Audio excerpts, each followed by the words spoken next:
Pandupura sub ಡಿವಿಷನ್ನ A C ಅವರಿದ್ದಾರೆ, ಶ್ರೀನಿವಾಸ ಅಂತ ಬಂದಿದ್ದಾರೆ. ಅಲ್ಲಿ 2 ವರ್ಷ ಆಗಿರ್ಬೇಕು ಬಂದವರು. ಇಡೀ ಎಲ್ಲ ನೋಡಿದ್ರೆ ನಾನು ಒಂದು ಇವ್ರ ಕೇಸಿಗೆ ಹೋದಾಗ ಒಂದು ಆಗಬೇಕಾಯ್ತು. ಎ ಸಿ ಅವರು ನಾಗರಾಜ್ ಸರ್ ಬಂದಿದ್ದಾಗ ಪಿಟಿಷನಲ್ಲಿ ಒಂದು ಆಕ್ಟ್ ಮಾಡಿದ್ದಾರೆ. 10 ವರ್ಷದಿಂದ ಹಿಡಿದು 11 ವರ್ಷಗಳ ಕೇಸ್ ನಡೆಸಿ ಸರ್ಕಾರದ ಪೂರ್ವಾನುಮತಿ ಇಲ್ಲದೇ ಸೇಲ್ ಆಗಿರೋದ್ರಿಂದ ಇದನ್ನಾಗಿ ಯಾರಿಗೂ ಖಾತೆ ಮಾಡೋಕ್ಕೆ ಬರೋಲ್ಲ ಅಂಥೇಳಿ ಅವ್ರ ಖಾತೆ ರಿಜೆಕ್ಟ್ ಮಾಡಿದ್ದಾರೆ.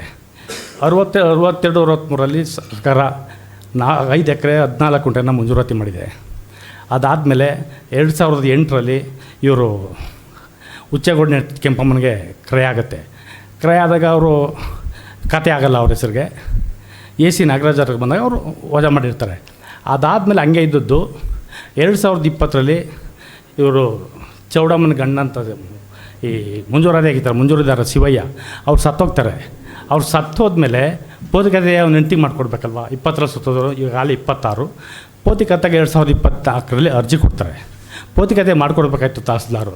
ತಿರ್ಗಾ ಒಂದು ಪ್ರಾಬ್ಲಮ್ ಕ್ರಿಯೇಟ್ ಮಾಡ್ತಾರೆ. ಏನು ಪ್ರಾಬ್ಲಮ್ ಕ್ರಿಯೇಟ್ ಮಾಡ್ತಾರೆ ಅಂದರೆ, ರೆವಿನ್ಯೂ ಇನ್ಸ್ಪೆಕ್ಟರ್ ಚಂದ್ರಕಲಾರ್ ಅವರು ಬೂಕನಕೆರೆ ಇದು ಚೆಕ್ ಲಿಸ್ಟ್ ಆಗೋದೇ ಆಯಿತು ಮತ್ತು ಕ್ರಯ ಆಗಿದೆ ಅಂಥೇಳಿ ತಹಸೀಲ್ದಾರ್ ರಿಪೋರ್ಟ್ ಹಾಕ್ತಾರೆ. ಆ್ಯಕ್ಚುಲಿ ಹಿಂದೆ 15ರಲ್ಲೇ ತಹಸೀಲ್ದಾರ್ ಎ ಸಿ ಅವರವರು ನಾಗರಾಜ್ ಸರು ಅದನ್ನು ರಿಜೆಕ್ಟ್ ಮಾಡಿರ್ತಾರೆ. ಇದು ಸರ್ಕಾರದ ಅನುಮತಿ ಇಲ್ಲದೆ ರಿಜಿಸ್ಟರ್ ಆಗಿರೋದ್ರಿಂದ ಖಾತೆ ಮಾಡೋಕ್ಕೆ ಬರಲ್ಲ ಅಂತ. ಹಂಗಿದ್ದರೂ ಕೂಡ ಪೋತಿಕತೆ ಮಾಡಿಕೊಡ್ದೇ ರಿಪೋರ್ಟ್ ಹಾಕ್ತಾರೆ. ಆ ರಿಪೋರ್ಟ್ ಮೇಲೆ ತಹಸೀಲ್ದಾರು ಮಹೇಶ್ವರಪ್ಪ ಅಶೋಕ್ರವರು ಅದನ್ನು ಇದು ಮಾಡಿ ಸ್ಟೇಟಸ್ಕೋ ಮೇಂಟೈನ್ ಮಾಡಿ ಅಂತೇಳಿ ಆದೇಶ ಮಾಡ್ತಾರೆ. ಸ್ಟೇಟಸ್ಕೋ ಮೇಂಟೈನ್ ಮಾಡಿ ಅಂತ ಆದೇಶ ಯಾಕೆ ಮಾಡ್ತಾರೆ? ಅದರ ಖಾತೆ ಗಂಡನ ಹೆಸರು ಇರೋದು 2 ಹೆಸರು ಖಾತೆ ಮಾಡಬಾರ್ದಾ?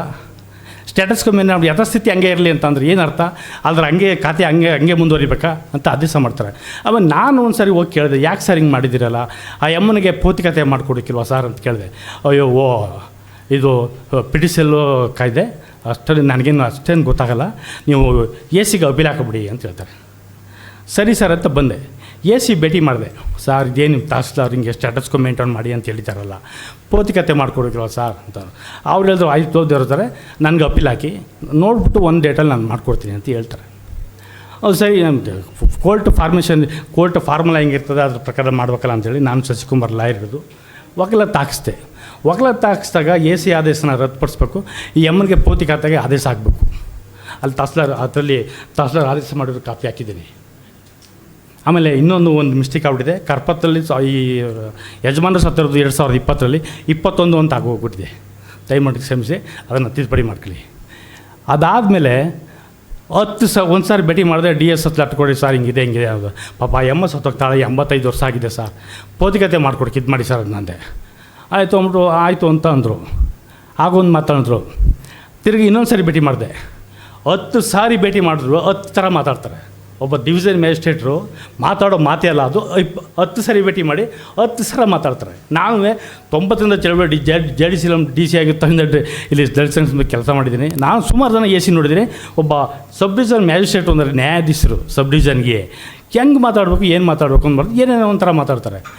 ಆಮೇಲೆ ಕೊನೆಗೆ ಅವತ್ತು ನಾನು ಗುರುವಾರ ಭೇಟಿ ಮಾಡಿದಾಗ ಇದೇನು ಸರ್ ಇದು ಅಂತ ಅಂದಾಗ, ಹಿಂದೆ ಮಾಡಿರೋ ಎ ಸಿ ಆದೇಶನ ಮುಟ್ಟಬೇಕಾದ್ರೆ ಅದನ್ನು ಡಿ ಸಿ ಅವ್ರು ಮಾತ್ರ ಮುಟ್ಟಬೇಕು. DC ಆದೇಶನ ಹೈಕೋರ್ಟ್ ಮುಟ್ಟಬೇಕು. ಇನ್ನು ಯಾರು ಮುಟ್ಟಂಗೆ ಇಲ್ಲ, ಹೇಳುವಾಗಿಲ್ಲ, ಮಾತಾಡೋಂಗಿಲ್ಲ. ಒಂದು ಆದೇಶ ಕೋರ್ಟ್ ಮ್ಯಾಟ್ರದು.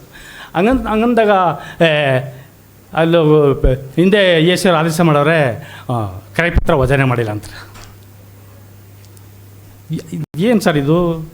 ಯಾವ ಕ್ರಯಪತ್ರದ ಮುಖಾಂತರ ಅದು ಖಾತೆ ಆಗಲಿಲ್ವೋ ಅದನ್ನು ಎ ಸಿ ಅವ್ರು ಹಿಂದೆ ರಿಜೆಕ್ಟ್ ಮಾಡಿದ್ಮೇಲೆ ಅದು ವಜಾ ಆದಂಗೆ. ಆ್ಯಕ್ಚುಲಿ ಅದು ಆಟೋಮೆಟಿಕ್ ಅದು ಇನ್ವ್ಯಾಲಿಡ್ ಆದಂಗೆ.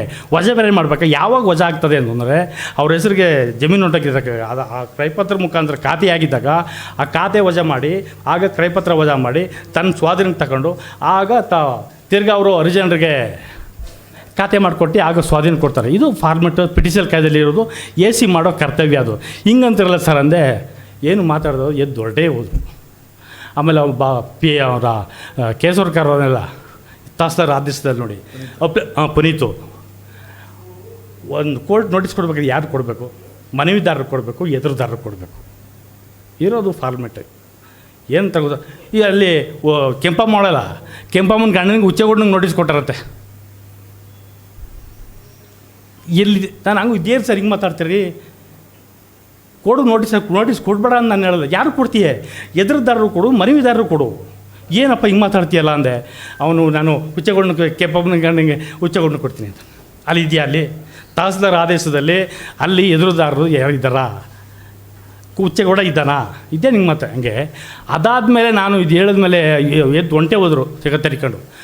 ಆಮೇಲೆ ಏನು ಹಿಂಗೆ ಮಾಡ್ತಿರಲ್ಲ ಸರ್ ಅಂತೇಳಿ ಆಮೇಲೆ ಇದೆಲ್ಲ ಮಾಡಿ ಆಮೇಲೆ ನೋಡೋದು ಗೊತ್ತಾಯ್ತದೆ ಕೇರ್ಪೇಟೆ ನಾಗಮಂಗಲ ಇಲ್ಲೆಲ್ಲವೂ ಕೂಡ ಇಲ್ದಿರೋ ಕತೆ ಕಟ್ಟಿ ಇಲ್ದಿರೋ ಕಾನೂನು ಇದು ಮಾಡಿ ಎಲ್ಲ ಕೇಸ್ದು ಇಡೀ ಪಿಡಿಷಲ್ ಕೇಸ್ನೇ ಅವೆಲ್ಲ ವಜಾ ಮಾಡಿದ್ದಾನೆ.